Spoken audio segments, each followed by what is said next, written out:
आखिर क्यों ये मंदिर बना? इस मंदिर से पहले इस जगह का नाम फांसी टुंगरी क्यों रखा गया था? इन सभी सवालों का जवाब जानने के लिए मैं आपको लेकर चलती हूँ झारखंड की राजधानी रांची शहर। इन सभी चीज़ों की जानकारी के लिए आपको मेरे इस वीडियो में बने रहना होगा और बने रहने के लिए आपको ये वीडियो पूरा देखना होगा। तो चलिए चलते हैं पहाड़ी मंदिर।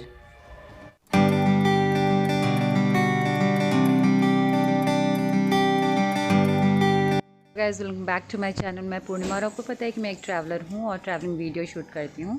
तो आज मैं पहाड़ी मंदिर जा रही हूँ। पहाड़ी मंदिर का ऐसा बहुत सारा रहस्य है कि पहाड़ी मंदिर क्यों बना, क्योंकि वहाँ पहले ब्रिटिशर जो थे वो पहले फांसी देते थे। तो वहाँ जाके मैं आपको बताती हूँ पूरी जानकारी। तब तक चलते हैं और कैसे जाना है ये भी इन्फॉर्मेशन इस वीडियो में है, तो मेरे साथ बने रहिए। मैं मोराबादी में अपने फ्रेंड के पास ही थी। ऐसे आपको कैसे आना है इसकी पूरी जानकारी मैं आगे आपको बताती हूँ, टोटो या रिक्शा लेकर। तो मैं रिक्शे में बैठ गई हूँ। आप जब भी कचहरी तक पहुँच जाएं फिर आपको बोलना होगा कि मुझे रातुरो पहाड़ी मंदिर जाना है। आपको कुछ भी मिल सकता है। ऐसे तो मैं अभी रिक्शा में हूँ, आप देख सकते हो ऐसा रिक्शा रहता है। तो कचहरी से रातू रोड के लिए यानी कचहरी से पहाड़ी मंदिर के लिए 40 रुपीज़, उससे भी थोड़ा ज़्यादा ले लेते हैं रिक्शा वाले। बट अगर टुक टुक लेंगे तो आपका 20-20 रुपये में यानी 20 रुपीज़ में आप पहाड़ी मंदिर पहुंच जाएंगे। तो ऐसा है, चलिए हम चलते हैं और आपको थोड़ा सा यहाँ का भी दृश्य दिखाते हैं कि रास्ता कैसा है। रांची अगर आप ट्रेन से आए हैं या फिर बस से आए हैं तो आपको वहाँ से बाहर निकलना होगा और ऑटो वालों को कहना होगा कि मुझे कचहरी जाना है। ऑटो वाला आपसे कचहरी में 20 रुपये लेंगे और आपको कचहरी छोड़ देंगे। कचहरी पहुंचने के बाद आपको कहना होगा कि मुझे रातू रोड पहाड़ी मंदिर जाना है। वो आपसे ऑटो वाला या हो टोटो वाला आपसे 20 रुपये से 30 रुपये फेयर लेंगे और आपको डायरेक्ट पहाड़ी मंदिर छोड़ देंगे। और अगर आप दोनों में से कहीं जगह से रिज़र्व बुक करके आते हैं तो आपका 250 रुपये लेंगे और आपको डायरेक्ट मंदिर के पास छोड़ेंगे। तो ये रहा वो जगह जहाँ से मंदिर का रास्ता निकट होता है। मैं मंदिर पहुँच ही चुकी हूँ, गली के अंदर जा रही हूँ। यहाँ देख सकते हैं, यहाँ से आपको पता चल जाएगा कि आप पहुँच चुके हैं पहाड़ी मंदिर। जगह याद रखें। और ये देख सकते हैं यहाँ आपको मंदिर दिखेगा, पहाड़ पे ही मंदिर है। तो यहाँ मैं आपको दिखाती हूँ, ये देखिए पहाड़ी मंदिर निकट पहुँच चुका है। और ऐसे भी लोग मिलते हैं जहाँ आप देख सकते हैं। इन सभी लोगों से सतर्क रहें।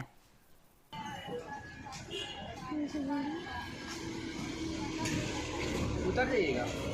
क्यों आगे क्यों नहीं जाएंगे? ऊपर भी जा सकते हैं, बैठल भी जा सकते हैं। लोटा उटा यहाँ दे देंगे। नहीं ठीक है, चलिए अंकल। बैठने चल जाएगा। हम ठीक है, हम लोग ले लेंगे, हम लोग हमेशा। चलिए अंकल। अच्छा ठीक है कोई बात। आगे लेंगे ना। चलिए चलिए आप चलिए। का देगा 50 में डालिए। अच्छा ठीक है कोई बात। दे दे एक जगह। नहीं कोई बात। ये वीडियो बना लीजिएगा ये। ठीक है कोई बात नहीं, कहीं भी तो मुझे बनाना ही है।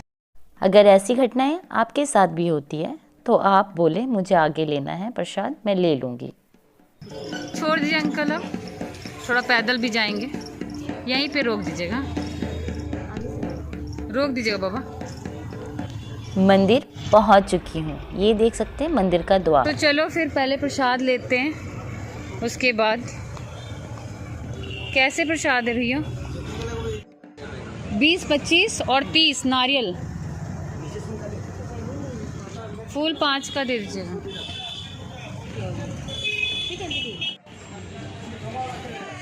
तो ये दरबार देख सकते हैं। और चलिए, सीढ़ियाँ तो मतलब यहाँ पे गिनती में ही लिखी गई है। यहाँ पे आप देख सकते हैं कि गिनती से ही सीढ़ियाँ स्टार्ट हो रही है।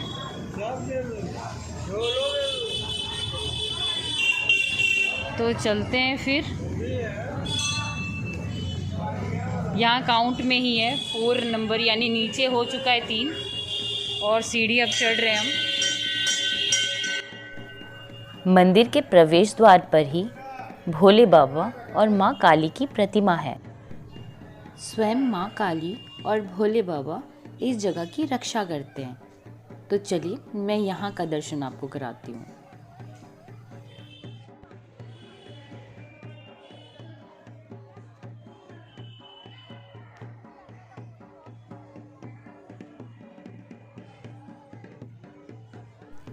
एंट्री करते ही राइट साइड माँ काली की प्रतिमा आपको दिखेगी और हमारे लेफ़्ट साइड भोले बाबा की प्रतिमा। तो चलिए अब भोले बाबा की दर्शन कराते हैं।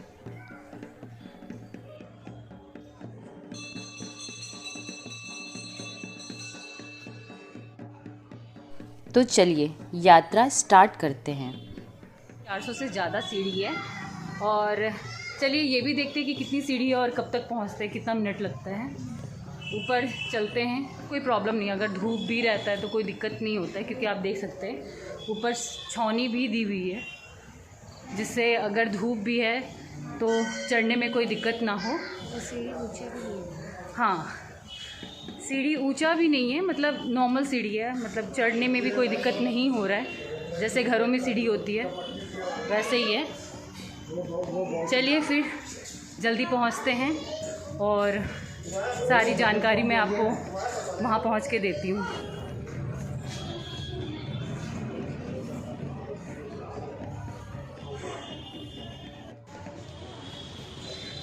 तो यहाँ पे आपको टॉयलेट भी दिखेगा। यहाँ पे आप देख सकते हैं कि अगर चढ़ते वक्त आपको अगर वॉशरूम लग जाए तो आप यहाँ जा सकते हैं, यानी वॉशरूम की सुविधाएं हैं यहाँ पे।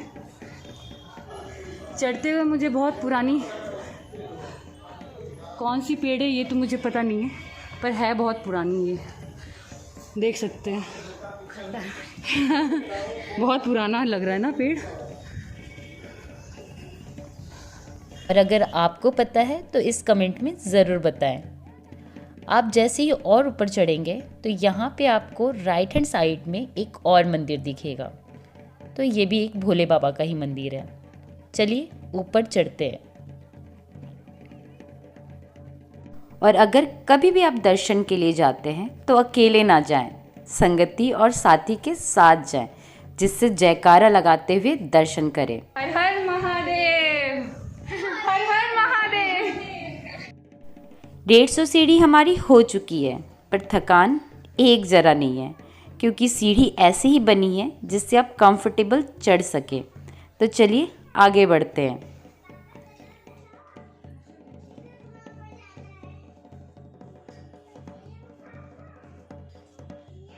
सीढ़ी की गिनती से आप और एक्साइटेड हो जाते हैं कि आप कितनी पड़ाव पार कर चुके हैं। मुझे भी वही फील हो रहा है।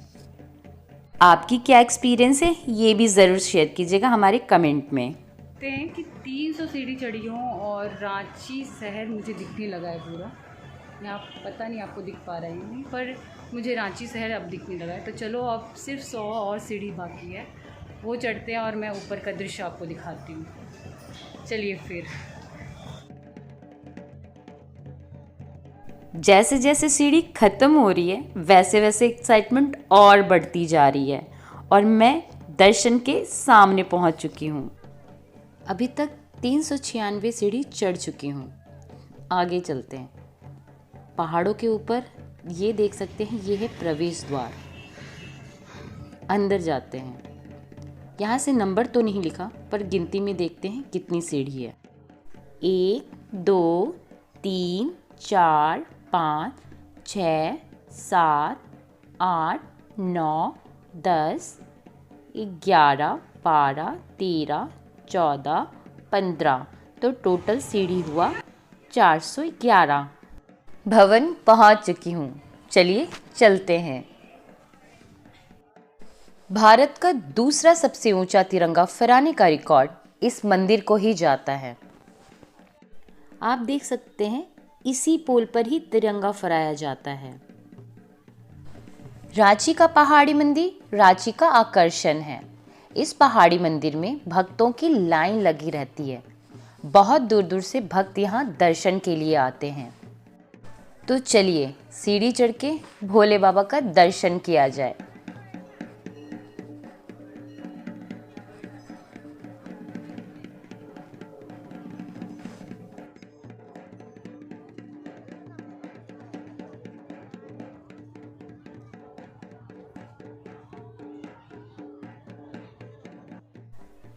इस मंदिर में भगवान शिव के लिंग की पूजा की जाती है और श्रावण मास के महीने में पूजा के लिए बहुत लंबी कतारें लगी रहती है। तो आप देख सकते हैं मंदिर ऐसा दिखता है। यहाँ पे देख सकते हैं भोले बाबा के साथ साथ यहाँ माता पार्वती, गणेश जी और कार्तिकेय जी भी हैं।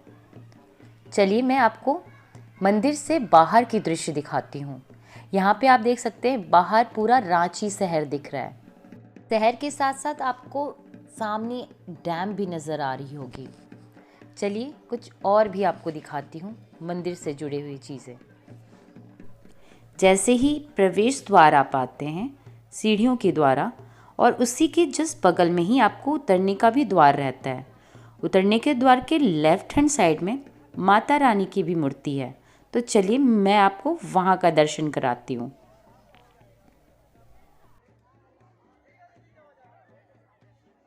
तो ये रहा माता रानी की मूर्ति।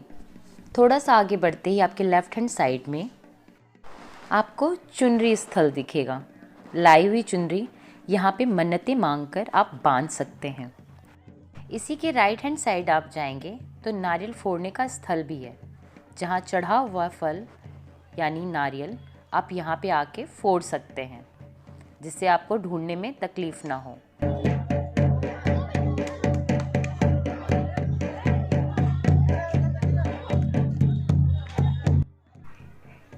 आगे बढ़ते ही आपको नाग बाबा मंदिर भी दिखेगा। कहा जाता है कि पहाड़ी मंदिर से पहले नाग बाबा का पूजा हुआ करता था यहाँ पे। तो चलो इनके भी दर्शन करते हैं।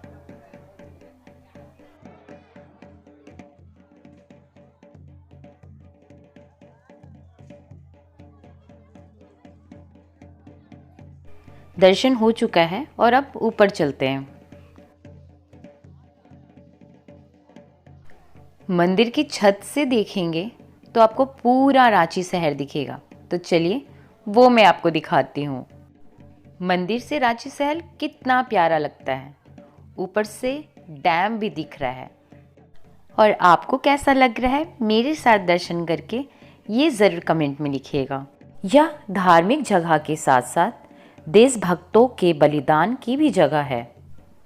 ब्रिटिश शासनकाल के समय इस पहाड़ में आंदोलनकारियों को फांसी दी जाती थी, इसलिए पहाड़ी मंदिर का पुराना नाम फांसी टुंगड़ी है। 15 अगस्त 1947 आज़ादी के दिन रांची के इस पहाड़ी मंदिर पर सबसे पहले कृष्णचंद्र दास नामक आंदोलनकारी ने तिरंगा झंडा फहराया था, और अब वर्तमान समय में यह पहाड़ी मंदिर के नाम से जाना जाता है। आज भी उन शहीदों के नाम से उनके लिए अमर दीप जलाई जाती है। चलिए अभी मैं आपको वो दीप दिखाती हूँ। जस्ट आप देखेंगे हनुमान जी के जस्ट बगल में एक अमर दीप जल रही है। मैं आपको दिखाती हूँ। हनुमान मूर्ति के ही बगल में आप टीका ले सकते हैं, और यहाँ पे दान भी है, दान पेटी में आप दान कर सकते हैं। मेरे दर्शन के साथ साथ आपने भी दर्शन कर लिया होगा इस जगह का। तो चलिए नीचे चलते हैं और भी कुछ मैं आपको दिखाती हूँ। ये क्या है ये तो मुझे पता नहीं। अगर आपको पता है तो मुझे कमेंट में ज़रूर बताएं। इस जगह में ऐसी कोई नेगेटिव शक्ति नहीं है जो रह सके, क्योंकि यहाँ स्वयं ही भोले बाबा इस जगह की रक्षा करते हैं। मंदिर से जैसे ही बाहर निकलेंगे आपके लेफ़्ट हैंड साइड में यानी इस साइड में आपको एक और मंदिर दिखेगा। उनका नाम है लक्ष्मी वेंकटेश्वर मंदिर। तो चलिए मैं वहाँ का दर्शन कराती हूँ और एक बोनस टिप्स भी देती हूँ। तो इस वीडियो में यहाँ के लिए बने रहिए। मंदिर का पट 11 बजे तक ही खुला रहता है, उसके बाद वो बंद हो जाता है। और मैं पहुँची थी 1 बजे, जिसके वजह से मैं दर्शन नहीं कर पाई थी। पर भगवान ऐसे थोड़ी ना जाने देते हैं। तो मुझे पता चला यहाँ पे अन्नपूर्णा सेंटर है, यानी अन्नपूर्णा सेवा सेंटर। यहाँ पे आके आप 10 रुपये का खाना खा सकते हैं। अगर आप मंदिर से आएँ और आपको भूख लगी हो तो 11 यानी 11:30 बजे से 1 बजे तक यहाँ पे खुली रहती है सेवा के लिए। यहाँ पे आप 10 रुपया दे सकते हैं और यहाँ पे आप खाना खा सकते हैं। मैंने भी खाया था, तो ऐसा कोई प्रॉब्लम नहीं है कि आप नहीं खा सकते, मैंने भी खाया है। तो चलिए मैं आपको दिखाती हूँ कि खाना कैसे मिलता है यहाँ पे। तो खाने में रहती है कोई भी सब्जी, चावल, दाल और एक केला। 10 रुपये में इतना बढ़िया खाना मुझे नहीं लगता कि कहीं मिलता भी होगा। तो चलिए खाते हैं। जाते जाते मैं ये ज़रूर कहना चाहूँगी कि अगर मेरी वीडियो आपको पसंद आती है तो प्लीज़ मेरी वीडियो को लाइक कीजिएगा, चैनल को सब्सक्राइब कीजिएगा और मुझे ढेर सारा प्यार दीजिएगा जैसे आप मुझे दिया करते हैं। तब तक के लिए जय माता दी, जय महाकाल, जय भोले बाबा। अपना ख्याल रखिए और अपने फैमिली का ख्याल रखिए।